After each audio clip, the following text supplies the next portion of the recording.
হ্যাঁ, আল্লাহ যেন বলে, বান্দা ওই যে বাচ্চা ঘুড়ি উড়ায়, দেখো তার হাতে, সে সুতা ছাড়ে কিন্তু নাটাই ছাড়ে না। কি ছাড়ে? সুতা ছাড়ে কিন্তু কি ছাড়ে না? নাটাই। ঘুড়ি যত দূরেই যাক, নাটাই তো তার হাতে। সন্ধ্যা হলেই সে নাটাই কড়া শুরু করলে হাতের ঘুড়ি হাতেই চলে আসে। আর আল্লাহ বলে, ঠিক 60 বছরে আমি আল্লাহ হায়াতের সুতা না ছাড়ছি, কিন্তু নাটাই তো আমার হাতে।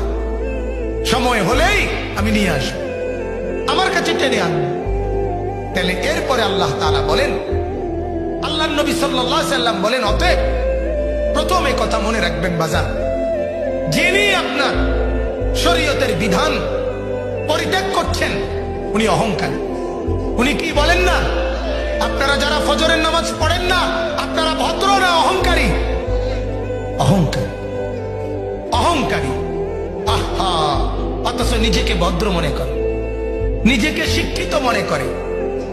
যে তার অনন্তকালই চিনে না, যে তার আখিরাত চিনে না, সে শিক্ষিত হয় কিভাবে? সে শিক্ষিত হয় কিভাবে? সে ইকোনমিক্যাল অ্যানিমেল হইতে পারে, সে অর্থ উপার্জনকারী একটা প্রাণী হইতে পারে, যে টাকা কেমনে উপার্জন করে এইটার সম্পর্কিত